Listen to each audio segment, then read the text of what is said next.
అంటే జగన్ విజయ్ వాళ్ళు ఎలా అంటే ప్రస్తుతం వాళ్ళిద్దరి జర్నీలోనూ పోలికలు అయితే లేవు. ఆయన సినిమా ఇండస్ట్రీలో నుంచి రాజకీయ రంగంలోకి వచ్చాడు. ఈయన పారిశ్రామిక రంగంలో నుంచి తండ్రి వారసత్వంలో వచ్చాడు. ఇద్దరు యుద్ధం చేస్తున్నారు. ఇద్దరి మీద బీజేపీ కన్నుంది. ఇద్దరిని బీజేపీ కంట్రోల్ చేయాలని చూస్తున్న వ్యక్తులే ఇద్దరు. వాళ్ళతో సాన్నిహిత్యం ఉందేమో అనే అనుమానాలు ఉన్నటువంటి వ్యక్తులే ఇద్దరు. ఒక సభలో ప్రమాదాలు జరిగినాయి. అది దాని మీద సిబిఐ ఎంక్వైరీ వేశారు. ఫైనల్ గా ఆయన ఎక్కడో చోట ఇరికించుకోవాలనుకుంది కేంద్ర ప్రభుత్వం. ఇరికించుకుంది, అయిపోయింది. ఇంకా ఆయన కీలుబొమ్మే. నమస్తే, వెల్కమ్ టు తెలుగు రాజ్యం. నేను మీ హోస్ట్ షేక్ లాల్. ఇప్పుడు ప్రస్తుతం మనతో పాటు మన స్టూడియోలో సినీ మరియు రాజకీయ విశ్లేషకులు భరద్వాజ్ గారు ఉన్నారు. సార్తో మాట్లాడదాం. నమస్కారం సార్. నమస్తే. ఏదైతే మనం విజయ్ తలపతి అని పిలుచుకుంటామో, టీవీకే పార్టీ పెట్టారు. ఒక వర్గం అంటుంది విజయ్కి 30 సీట్స్ వస్తాయి అంటుంది. ఇంకో వర్గం ఏమో డైరెక్ట్గా ఆయన సీఎంఏ అవుతారు అని అంటుంది. సోషల్ మీడియాలో కూడా చాలా హల్చల్ చేస్తున్నారు వార్త. ఏదైతే సీఎం విజయ్ అవుతారు ఈసారి పక్కగా. ప్రతి 5 సంవత్సరాలకు ఒకసారి తమిళ ప్రజలు పార్టీ మారుస్తూ ఉంటారు. ఎలాగైనా సీఎం విజయ్ అవుతారంటది. దీని గురించి మీ విశ్లేషణ ఏంటి? అంటే జనరల్గా తమిళనాడు ఎన్నికల్లో మీరు అన్నట్టుగా ప్రతి 5 ఏళ్లకి నాయకుడిని మార్చటం అనే దానిలో ఒకసారి డిఎంకే, ఒకసారి ఏడీఎంకే అలా నడుస్తూ వస్తుంది. ఇప్పుడు ఏడీఎంకే అనేది టోటల్ గా పక్కకి వెళ్ళిపోయింది కాబట్టి దాన్ని బీజేపీ తినేసి నలిపి నాశనం చేసేసింది. సో ఇప్పుడు ఆ పార్టీ లేదు. అది ఉంది కానీ ఊరికే నామకే వాస్తే ఉంది, ప్రతిపక్షం. కాబట్టి ఆ ప్లేస్ని విజయ్ ఆక్రమించుకుంటాడు. విజయ్ ఆక్రమించుకుని ఉంటే అతనే కదా సీఎం కావాల్సింది. స్టాలిన్ 5 ఏళ్ళు అయిపోయిన తర్వాత దిగిపోవాలి. నెక్స్ట్ ఎవరికి ఇస్తాడు సీటు? అంటే ఎదురుకుండా ఏడీఎంకే వాళ్ళు ఎవరు బలంగా లేరు కూటమి. కాబట్టి విజయ్కే ఛాన్స్ ఉంది అన్న పద్ధతిలో ఒక నెరేటివ్ని బిల్డ్ చేసి జనాల ముందుకు వదిలి కొంతమంది ఆనందిస్తున్నారు. రెండో వైపు 30 సీట్లైనా కనీసం గెలుస్తాడు అనేటువంటి ఆశాభావంతో కొంతమంది ఉన్నారు. 10 సీట్లు గ్యారంటీగా గెలుస్తాడు అంటున్న వాళ్ళు ఉన్నారు. 7 నుంచి 10 స్థానాలు గెలిచే ఛాన్స్ ఉంది. ఆయన పోటీ చేసినటువంటి నియోజకవర్గాల్లో కూడా ఒక నియోజకవర్గంలో గెలిచే ఛాన్స్ ఉంది. రెండోది ఓడిపోయే ప్రమాదమే ఉంది అని చెప్తున్నారు. ఇది ఉన్నటువంటి కండిషన్ అయింది. కానీ ఎన్నికలకు ముందు అనేక వివాదాలు జరిగినాయి ఆయన మీద. త్రిష ఎపిసోడ్ దగ్గర నుంచి అనేకం జరిగినాయి. ఆయన కత్తి అనే విషయం అందరికీ తెలుసు. కత్తి అనే పేరుతో ఆయన ఒక సినిమా చేశాడు గతంలో. అవును. ఆయన ఎవరి చేతిలో కత్తి, డిఎంకే చేతిలో కత్తా లేకపోతే బీజేపీ చేతిలో కత్తా అనేది జనాలు మాట్లాడుకుంటున్నారు. కానీ ఆయన కత్తిగా రూపొందుతాడని అనుకోవడం లేదు. అది అనుకోవాలంటే ఈయన ప్రోగ్రామ్ ఇవ్వాలి జనాలకి. ఆ ప్రోగ్రామ్ ఇవ్వట్లేదు. నేను రాజకీయాల్లోకి వచ్చానని చెప్తున్నాడు తప్ప ఒక అగ్రెసివ్ దీంతో కనిపించడం లేదు. కనిపించటం లేదు అనేది స్పష్టంగా జనాలకు అర్థమవుతోంది. విజయ్ మూమెంట్కి సంబంధించి తను ఏదో ప్యాసివ్గా ఉన్నాడు. ఆయన వెళ్ళిన సభలకు జనాలు విపరీతంగా వస్తున్నారు. ఆ ఒక సభలో ప్రమాదాలు జరిగినాయి. అది దాని మీద సిబిఐ ఎంక్వైరీ వేశారు. ఫైనల్గా ఆయన ఎక్కడో చోట ఇరికించుకోవాలనుకుంది కేంద్ర ప్రభుత్వం. ఇరికించుకుంది, అయిపోయింది. ఇంకా ఆయన కీలుబొమ్మే. ఇప్పుడు కేంద్రం నిర్బంధంలోనే ఉన్నాడు. తను భయపెట్టారు కదా. అతను మీటింగ్లో చనిపోయిన వాళ్ళ మీద సిబిఐ ఎంక్వైరీ ఎందుకు జరిగింది ఆ సంఘటన అనేది సిబిఐ ఎంక్వైరీ వేయటం అంటే ఈయన మీద రాడార్ పెట్టడమే. అలా రాడార్ పెట్టి కంట్రోల్లోకి తీసుకుని మా కనుసన్నల్లో బతుకు అని చెప్పే ప్రయత్నం చేశారు. అయితే ఇది సఫకేట్ చేస్తుంది కదా అవతల మనిషిని. అవునవును. ఆ సఫకేషన్లో నుంచి అతను ఇంకో దారి చూసుకున్నాడేమో అనే డౌట్ నాకు. అంటే ఈ ఎమ్మెల్యే ఎలక్షన్స్ వీటి మీద అంత కేంద్రీకరించి పనిచేస్తున్నాడంటేనే ఏదో ఒక కీలకమైన ఇది ఉంది అనేది అర్థమవుతుంది. ఇలాంటి ఎస్టాబ్లిష్మెంట్లు ఉంటాయి. విజయ్కి సంబంధించి ఒక డౌట్ ఏంటంటే ఆయన మొదట్లో పార్టీ పెట్టినప్పుడు బీజేపీ బి టీం ఏమో అనుకున్నారు అందరూ, చాలా మంది. అవును, బి టీం అంటే ద్రవిడ ఓట్ బ్యాంకుని చీల్చటం. డిఎంకే దగ్గర ఉన్నటువంటి ద్రవిడ ఓట్ బ్యాంకుని చీల్చేస్తే మిగిలిన పని వీళ్ళు చేసుకుంటారు అని అనుకున్నారు. తర్వాత ఆయన డిఎంకే చేతిలో కత్తేమో అని కూడా ఒక డౌట్ ఉంది.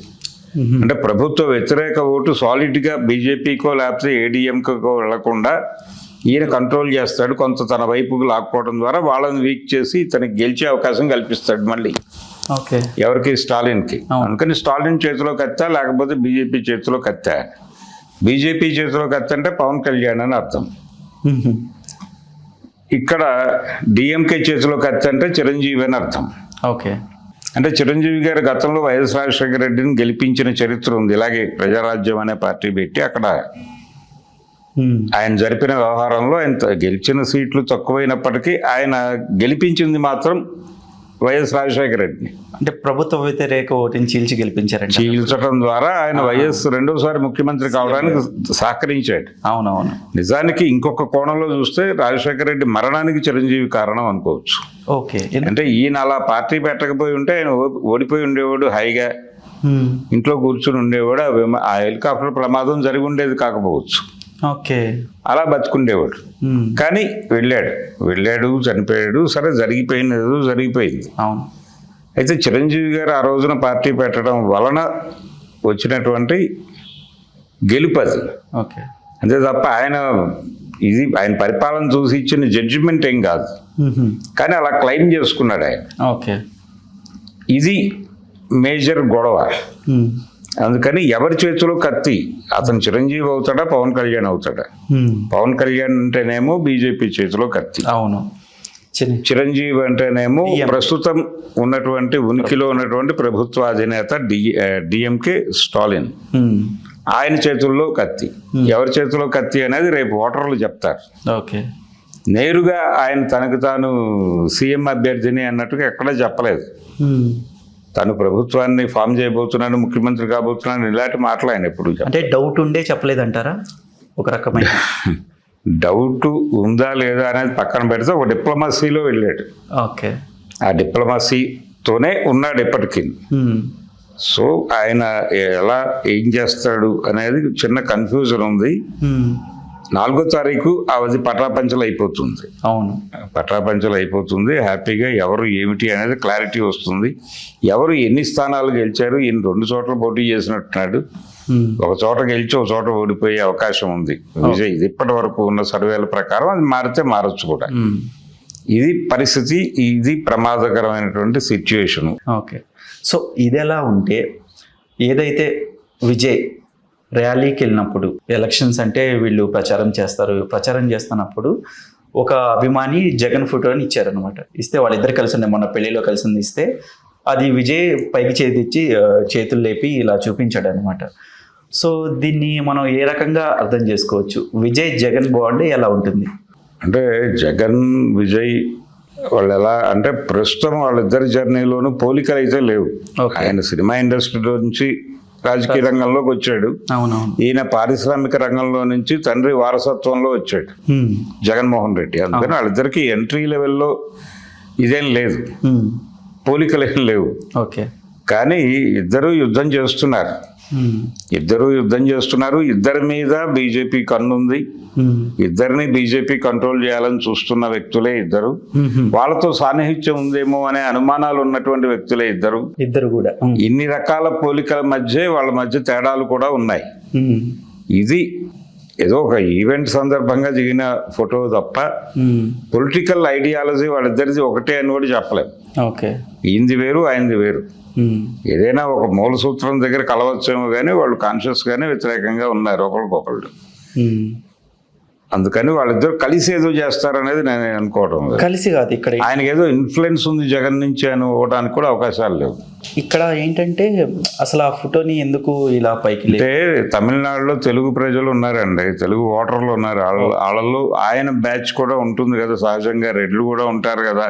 అవును, రెడ్లు ఇతర మైనారిటీ సెక్షన్స్, వీళ్ళని అట్రాక్ట్ చేయడం కోసం జగన్ ఆయన ఫోకస్ చేసి జగన్ ఫోటోని ఎత్తి పట్టుకుని దండం పెట్టుకుని ఏదో చేశాడు హడావిడి. దాని ద్వారా కొంత ప్రయోజనం పొందుతాడు. ప్రయోజనం లేకుండా రాజకీయ నాయకుడు ఏమీ చేయడు.